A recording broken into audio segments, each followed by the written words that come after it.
Hi everyone, Kelly here, and today I want to share with you my most recent reads. And it's been a while since I've done a recent read, so I have a lot of books. And so I'm going to go through them in order of the one I like the least to the one I like the most, and probably in the 3-star section. I'm not gonna have a lot of thoughts, so I'm gonna try to make those very short and just get through the 3 stars really quick so that you can hear the ones I really didn't like and the ones I really did like, spent a little more time on. The first book I want to talk about is actually a DNF. I read 1/3 of the book, Becoming Momstrong by Heidi St. John. This is like a nonfiction kind of Christian parenting self-help kind of book, and a mom's group I'm in was reading this as was reading this for like a study, and so I was reading it with them and I just couldn't take it anymore and I stopped reading the book because for those of you that don't know, I am a Christian, but I'm a very liberal Christian, and so I don't really do well reading things that are extremely conservative. And this one, from the very beginning, she was saying things that were really making me angry. I was getting actually angry reading this, and so I was I'm not getting anything out of it. She had some good points, her point about parenting was to, as a Christian, try to get solace from the Bible to strengthen you when you feel tired and worn out, and that was a great point. But then this was just so much had stuff that was making me mad. Even in the introduction, she says something don't you ever just want to transport you and your children back to a simpler time, which just to me feels so much like Make America Great Again, which I have a lot of issues with. So yeah, that got on me. And then first thing in the first chapter, she's talking about how, as Christians, we have to deal with so many things in modern society that go against the truth. And she's mentioning things like same-sex marriage and stuff like that. And I just can't do it. I can't do that kind of, it feels like hate to me. I said that in my Bible study. I did say my views on it and why I was stopping it. And people were very offended that I used the word that she was saying, hateful words. But to me, that's hateful words. If you're saying that people are, wrong for getting married because they're of the same gender, then I call that hateful words. So I stopped reading it because it was making me angry and I wasn't getting out of it what was supposed to be got out of it. So I DNF that book. And then I had 2 2-star books, and the first one I talked about in my new releases reading vlog, so I'm going to just be really quick, and that was The Shadows Between Us by Tricia Levenseller. This is a fantasy romance, but mostly just a romance book, a young adult one. And so it starts off kind of unique and I was really enjoying it at first. It's about this young woman, Alessandra, who wants to seduce this king so that she can become married, be the queen, and then her plan is to kill off the king and be the sole ruler and be able to do whatever she wants as the queen. And of course there's it does start off like that, where she's kind of not as an evil, but definitely not your typical heroine. She definitely has a very dark side and all this stuff, and she's bold and brash and all that stuff. And I was really enjoying that and finding it really over the top but in a fun way. But then by the time we get to about halfway through, it becomes so typical and predictable, and she becomes more of a stereotype of a YA teen fantasy girl that's in love or whatever. It just becomes very blah. For me, by halfway through, I was just kind of done. I did finish it because I was doing it for that vlog, but it was 2 stars for me. It just didn't live up. I really wanted it to just kind of stay on that same vein at the beginning of being ridiculously over the top, but being her being a anti-hero. I wanted that to stay, but didn't really go that way.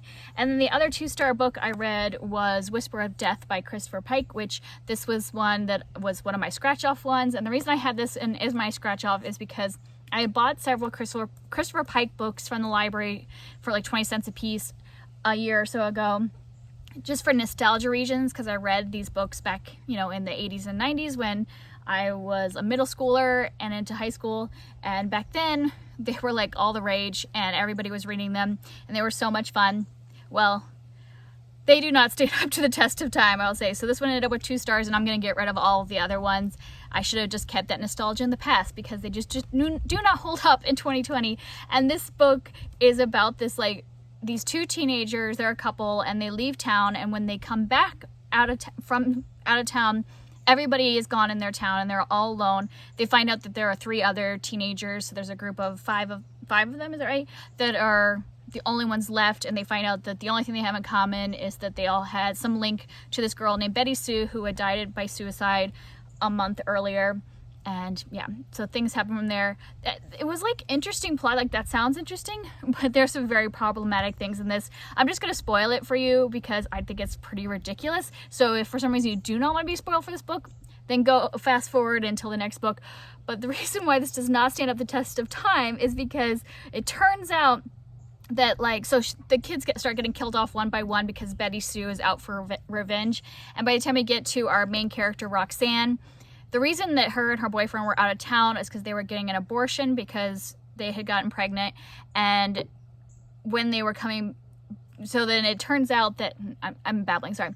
So it turns out that Betty Sue is her unborn child, like is being possessed by her unborn child, and that's why she wants to kill Roxanne.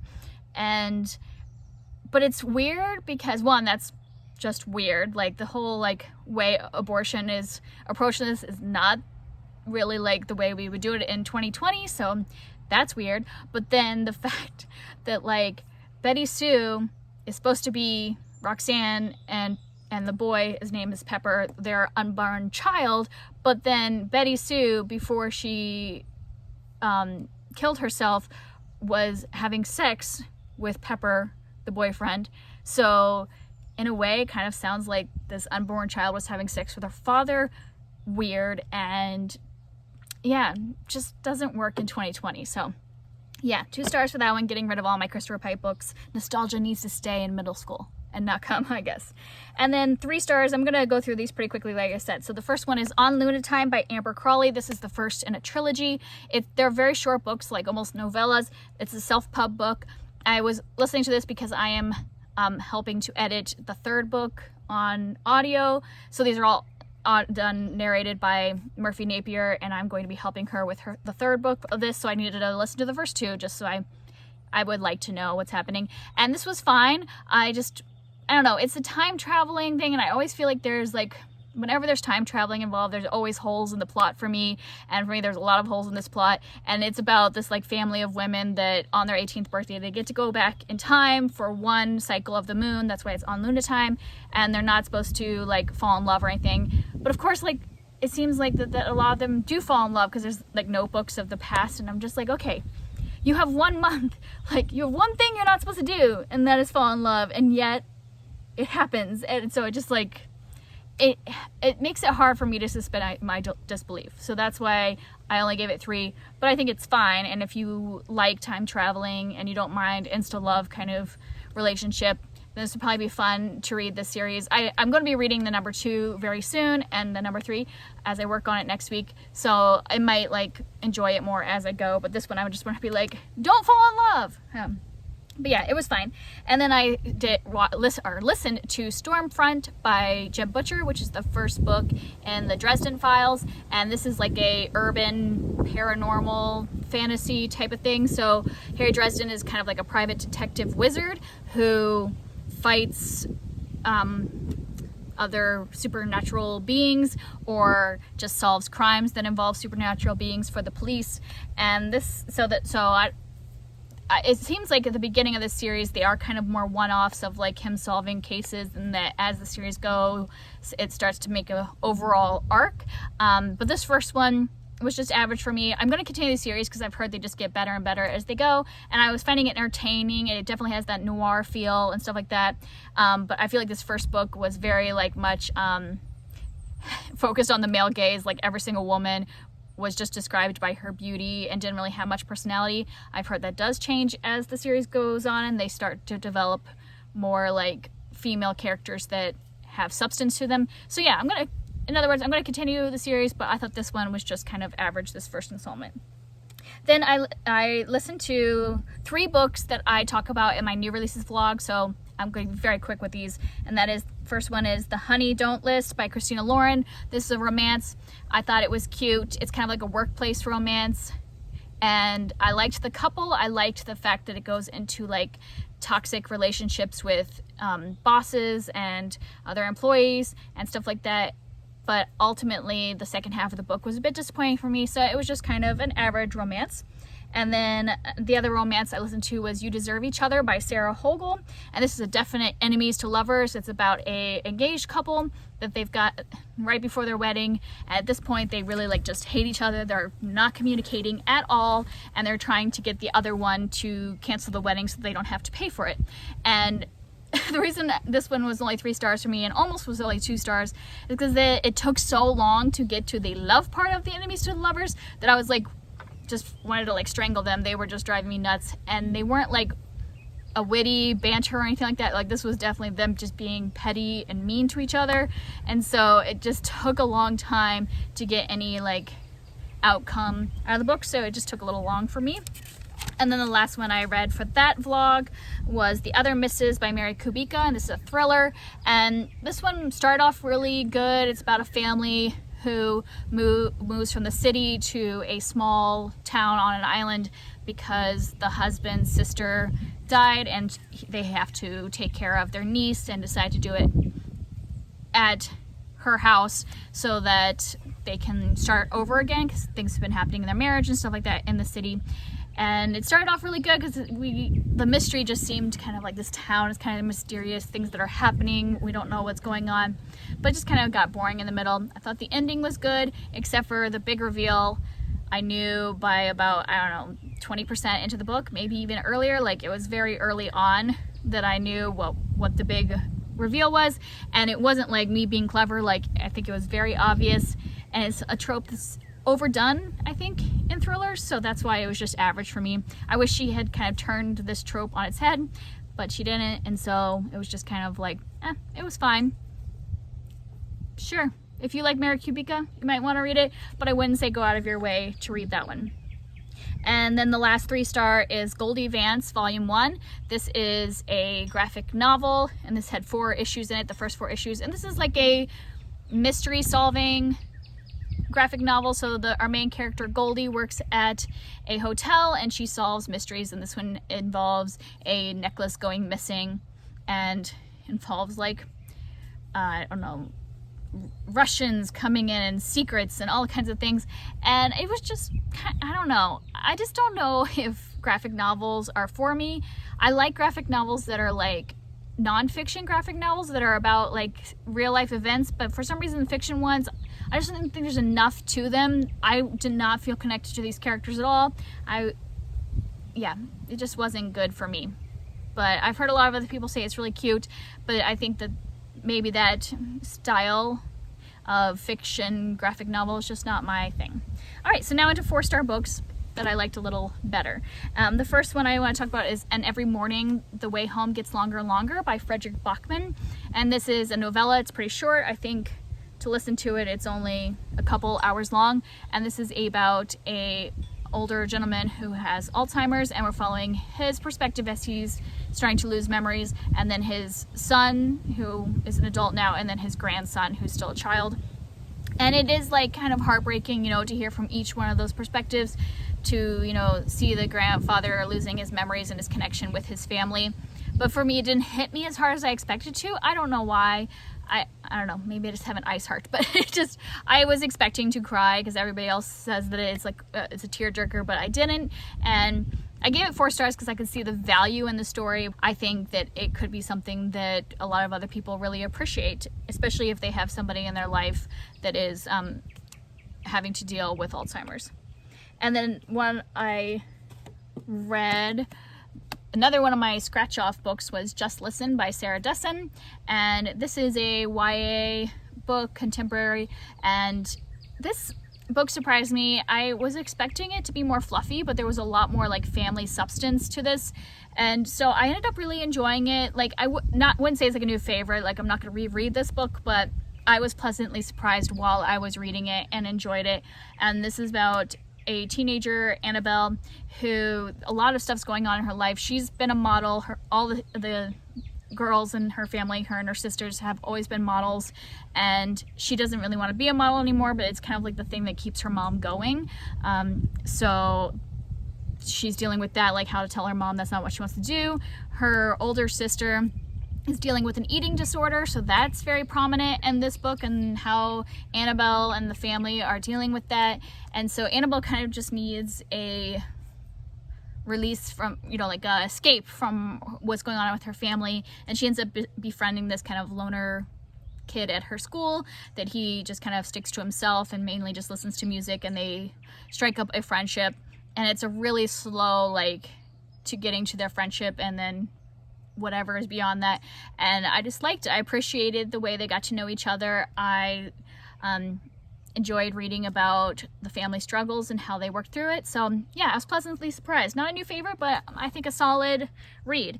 And then I read a thriller called The Kind Worth Killing by Peter Swanson. This is a really popular book. It's been for a couple of years and I just didn't get to it yet, but my husband said he wanted to read a book together that we would buddy read, and so I gave him a list of like books I thought that we might enjoy, and he picked this one, and I thought it was really entertaining for us to read it together, partly because this is kind of a weird thing, but it's about like these two people that are plotting to kill the man's wife, and so it's kind of funny as like me and my husband reading this book together about somebody plotting to kill our wife.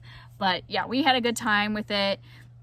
This is very reminiscent of the classic Strangers on a Train. So it's about this man named Ted who meets a woman in an airport named Lily, and they kind of decide together to kill his wife. And the book goes on from there, and there are lots of twists and turns that I didn't expect, because I have read the classic, so I kind of thought I knew where the story was going, but it does not go along at all with what the classic did, and there are some twists in there I did not see coming at all. And anytime a thriller can surprise me, I find that really entertaining. So I had a really great time. It was a fun one to buddy read, because I'd be like, are you at this point yet? And we would be like really excited to tell each other when a big twist happened. So it was a fun one to read together. I gave it 4 stars, found it really entertaining. The last 4-star book I read was White Fragility by Robin DiAngelo. A lot of people read this recently for the Blackout Buddy Read, which was hosted by Books by Shea. I'll put her channel down below, and it was like kind of like a booktube community reading this together as part of Black Lives Matter movement, and I thought this was a really well done book, but I think it's definitely a starter book about, you know, learning more about racism and how to counteract that. It's definitely written for white people by a white person, and it's just her talking about the racial biases we have as white people and maybe don't even realize that we have, and going through all that. I did get a lot out of that, especially if somebody, like, I would fall in that category she was talking about, people that are, you know, progressive liberals that think that they know more than they probably do. And I think that I would agree with that I thought I knew more about racial biases, but she opened my eyes to several things I didn't realize I was doing or that I had in my mind. And so I am glad that I read this book. I do think it is, though, a starting point, and because it doesn't have any like historical context of racism and how we've gotten to this point in our country, and it doesn't have really steps to go to from here. So I want to like read other books. I'm going to be reading How to Be an Anti-Racist very soon, and some other books that are more about the history of racism and things like that. So I want to educate myself more. This is definitely not an end-all be-all book to read, but I think it's a good starting point, and I would recommend it for others to pick it up. The audiobook is really short too, so it doesn't take too long to pick it up and just listen to it. And then lastly, the only 5-star book I want to talk about in this is Anne's House of Dreams by L.M. Montgomery. This is book 5 of the Anne of Green Gables series, and in book 4, I was starting to kind of lose interest in the series. Like, I just didn't like the way that book was written. It was written with letters, and so it wasn't like kind of directly following Anne's life. It was her kind of telling Gilbert about her life, and there was also so many characters. It felt like very many small vignettes, and so I was kind of not liking it. But this one brought back my love in this series. I just adored this book. At this point, she is dealing with a lot more adult problems, which I really enjoyed. She's married in this book, so we've got issues the issues that anybody that's married and wanting to have children or having children is dealing with. And I really enjoyed seeing that side of Anne and not seeing her just as a young person that's kind of making mistakes and dealing with them, but just like, this is what life is like as an adult. And there's also the side characters in this. There's few of them. There's only like maybe like 3 main side characters in this. And I like that. I like that we didn't introduce like a whole new cast of characters, that we just got a solid small group of people that she becomes friends with and are in her life. And I adored all of those characters. And yeah, it was just a really great story. And I'm excited to continue from here because this has reignited my love of the Anne series. And that's it. That's all the books I want to talk about. Luckily I got through them pretty quickly, but there was just a lot of 3-star mediocre books that I have read recently. I have some series that I have also read, but I don't want to review them until I have the whole series finished, so you'll all see those soon. So there were some other like 4- and 5-star books in the last month. It just happened to be that all of the standalones, there were a lot of average or below average books in there. So that's it for me. If you've read any of these and want to talk about them, I'd love to hear from you down below, and I'll see you next time. Bye.